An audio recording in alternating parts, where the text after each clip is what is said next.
होर्मुज में 2 जहाजों को हाईजैक करने की कोशिश, आईआरजीसी के जवानों पर जहाज हाईजैक का आरोप लगा है। यमन के बलहाफ के पास जहाजों को हाईजैक किया गया है।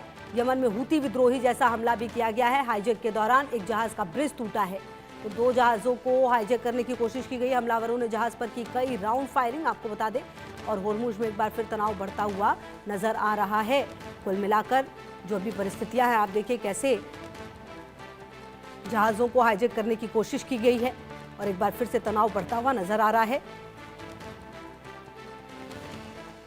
और आपको बताएं कि लगातार ऐसा लग रहा था कि जो शांति वार्ता है वो सफल होगी, लेकिन ऐसा होता हुआ फिलहाल नजर नहीं आ रहा और हो सकता है कि आने वाले समय में होर्मुज में जो तनाव है वो और ज्यादा बढ़े। फिलहाल 2 जहाजों को हाईजैक करने की कोशिश की गई है, ये जानकारी आई है सामने।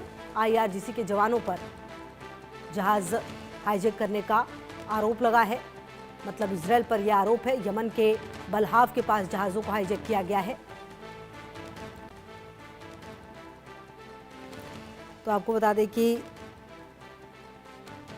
जब ऐसा महसूस होता है कि सब कुछ शायद ठीक होगा, लेकिन फिलहाल वो कोशिश जो है वो होती हुई नजर नहीं आ रही है। और कर्नल टीपी त्यागी सर मेरे साथ रिटायर्ड जुड़ गए हैं, डिफेंस एक्सपर्ट। टीपी त्यागी सर, ये जो पूरी स्थिति है होर्मुज को लेकर हम लगातार पहले भी बात करते रहे हैं और एक बार फिर से यहाँ पर कहा जा रहा है 2 जहाजों को हाईजैक करने की कोशिश की गई है। जी दरअसल में ईरान अपनी पूरी दादागिरी दिखा रहा है, इसलिए क्योंकि बाकी दुनिया चुप बैठी है, केवल अमेरिका जवाब दे रहा है।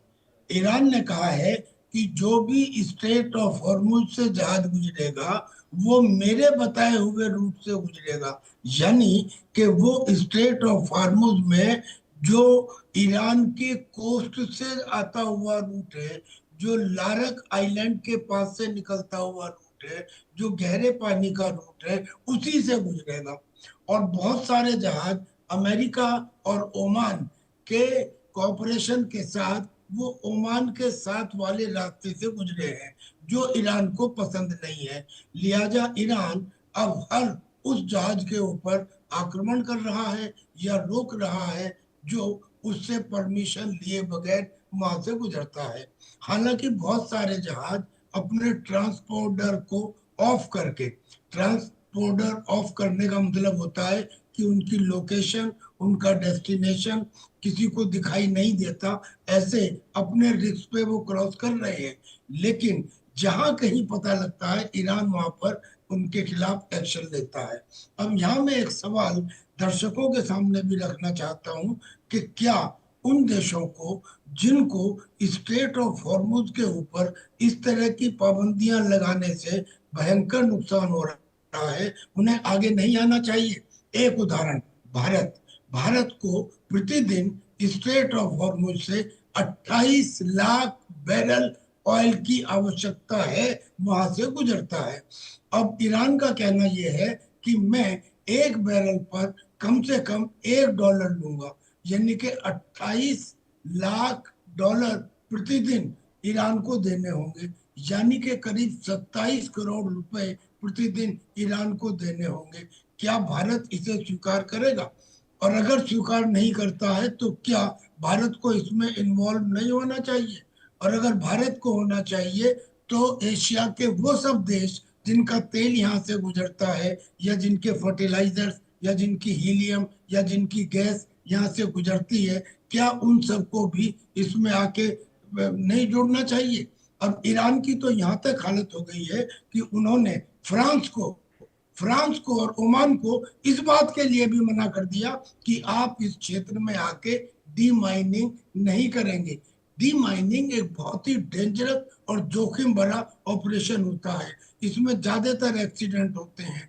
कोई देश, कोई आदमी डी माइनिंग करने के लिए तैयार नहीं होता आराम से, चाहे वो जमीन की हो या समुन्दर की हो। यहाँ पे अगर फ्रांस ने ये दिखाया दूसरों की सहूलियत के लिए, तो उसके ऊपर भी ईरान अगेंस्ट है। यानी कि अगर सारी चीजों को देखो तो अभी तक ईरान के प्रति थोड़ी सी सहानुभूति इसलिए थी कि वो एक बड़ी सुपर पावर के साथ लड़ रहा है। लेकिन पिछले कुछ दिनों से जिस तरह का रवैया आईआरजीसी का हो रहा है और मुझे यकीन है कि ये रवैया ईरान की पॉलिटिकल लीडरशिप का नहीं होगा। IRGC का हो रहा है वो तो एक दबंग रवैया है, कोई भी उसको एक्सेप्ट नहीं करेगा। ये तो एक किस्म से विलन हो गए, ये तो खलनायक हो गए ऐसा लगता है। अब अगर इन्होंने और कुछ दिन तक ऐसा ही किया तो मुझे यकीन है कि और देश भी बीच में आएंगे और स्ट्रेट ऑफ हॉर्मुज को खुलवाने में इकट्ठे मिलकर काम करेंगे। अच्छा सर, एक बात ये भी है, क्या ये जो होर्मुज है, अगर ईरान हमेशा ये कहता है कि अब होर्मुज में वो स्थिति नहीं होगी जो युद्ध से पहले थी, क्या ईरान ये समझ चुका है कि इसकी कितनी इंपॉर्टेंस है और आने वाले समय में और ज्यादा दखल अंदाजी ईरान की बढ़ने वाली है, यहां पर ये माना जाए? इसमें कोई शक ही नहीं है, आपने बिल्कुल सही कहा, और इसमें कोई रॉकेट साइंस नहीं है समझने की। यही स्ट्रेट ऑफ हॉर्मुज युद्ध से पहले खुला हुआ था, सबके लिए खुला हुआ था। हालांकि ईरान हमेशा से इसको एक टूल की तरह से इस्तेमाल करता रहा है, लेकिन उसने बंद कभी नहीं किया। 1988 में भी अमेरिका का एक शिप एक ईरानी माइन से पर्शियन गल्फ में डुबो दिया गया था। तो अमेरिका का तो अंदाजा है, लेकिन फिर भी ईरान ने स्ट्रेट ऑफ हॉर्मुज को बंद नहीं किया। अब इस दफा उसको बंद करने से पता लगा कि मुझे तो एटम बम बनाने की जरूरत ही नहीं है, मेरा तो एटम बम बना बनाया है। क्योंकि जितना एडवांटेज उसे मिला है स्ट्रेट ऑफ हॉर्मुज से, ऐसा हो गया कि बड़ी सुपर पावर अमेरिका, इजराइल, इन सब को उसने केवल स्ट्रेट ऑफ हॉर्मुज को कंट्रोल करके झुका दिया, कंप्रोमाइज करने पे मजबूर कर दिया। और कंप्रोमाइज डील पर साइन होने के बाद भी अब उसे मानने को तैयार नहीं है। ये it is all because of straight of Hormuz. और स्ट्रेट ऑफ हॉर्मुज को वो इसलिए कर पाया क्योंकि उसने खास तौर पे IRGC ने केशम आइलैंड, लारक आइलैंड, मूसा आइलैंड, ये वो आइलैंड हैं जिनके पास से गहरा पानी है, और गहरे पानी में ही शिप जा सकते हैं, शैलो वाटर में जा नहीं सकते, लिहाजा शिप को वहां से गुजरना पड़ता है। ईरान ने इन आइलैंड्स में अपनी टनल्स बना ली और उसमें माइक्रो सबमरीन और अपनी एंटी शिप मिसाइल वगैरह तैनात कर दी। अब यानी कि एक डेंजर है, चाहे वो उनका इस्तेमाल करे या ना करे, लेकिन एक तलवार लटक रही है कि अगर हम वहां से निकलेंगे तो फिर नुकसान हो सकता है। लिहाजा इंश्योरेंस कीमतें बहुत ज्यादा बढ़ गई हैं, कोई जाने को तैयार नहीं है। ऐसी परिस्थिति ईरान ने कर दी है। अब अगर ईरान इस मामले में एक कदम आगे बढ़ के सहयोग नहीं करता है तो मैं समझता हूं कि इंटरनेशनल कम्युनिटी को अब अपना रुख बदलना पड़ेगा या कोई कलेक्टिव एक्शन लेना पड़ेगा। बिल्कुल, और कहीं ना कहीं सर ये जो पूरी अभी सिचुएशन है आने वाले समय में, क्योंकि अमेरिका जो कहता है, जो करता है, वो बिल्कुल अलग होता है। इजराइल रुक नहीं रहा, इजराइल के हमले लगातार चल रहे हैं। ऐसे में सर क्या माना जाए कि क्या हम अब उस एक ऐसी सिचुएशन में आ गए कि जो ये वाला वॉर है ये भी हमारे लिए बिल्कुल नॉर्मल सा होता चला जा रहा है, इसमें बस कुछ कुछ डेवलपमेंट होती रहेंगी अब? ये भी आप सही कह रही हैं। दरअसल में अब लंबा युद्ध होना एक न्यू नॉर्मल हो गया है। लंबा युद्ध होना एक न्यू नॉर्मल हो गया है। रशिया और यूक्रेन का युद्ध करीब करीब 5 साल तक चलने वाला है, यानी कि World War I से ज्यादा लंबा वो युद्ध हो गया। ऐसे ही इस युद्ध के खत्म होने के भी आसार नजर नहीं आ रहे जो ईरान और अमेरिका के बीच है। इसके अंदर जो भी 14 समझौते थे उसमें से पहला समझौता ही ये था जो नंबर 1 था कि सभी जगह का युद्ध समाप्त कर दिया जाएगा।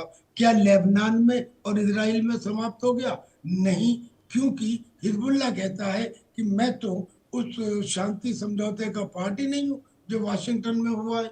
और ऐसे ही इजराइल कहता है कि जब तक हिजबुल्लाह अपने आर्म्स नहीं डालेगा मैं अपना एक्शन बंद नहीं करूंगा, ना मैं अपने ट्रूप बुलाऊंगा। समझौता और नो समझौता, सीज फायर और नो सीज फायर, इजराइल ने क्लियर कट कह दिया है कि मैं जब तक मुझे हिजबुल्लाह का खतरा समाप्त नहीं हो जाता तब तक के लिए मैं किसी कीमत पे अपने ट्रूप्स को वापस नहीं बुलाऊंगा। और अगर आप गौर से देखें तो इजराइल ने न केवल लिटानी रिवर तक एक बफर जोन बना लिया, लेकिन लिटानी रिवर को भी क्रॉस कर लिया और आगे बढ़ गए, और आगे बढ़ के लेबनान का एक थोड़ा सा वो एरिया भी जीत लिया जिसका जो समुद्री फ्रंट है वहां पे 2 गैस फील्ड है जिन्हें K8 और K9 कहा जाता है। तो इन्हें देख के तो ऐसा लगता है कि इजराइल शायद अपने ग्रेटर इजराइल के काम पे ऊपर कर रहा है, लिहाजा लगता ही नहीं कि ये कंप्रोमाइज फाइनल हो पाएगा। जी, लेकिन बहुत फिर भी शुक्रिया कर्नल टीपी त्यागी सर आपका मेरे साथ जुड़ने के लिए और बातचीत करने के लिए। आगे बढ़ते हैं। आसमान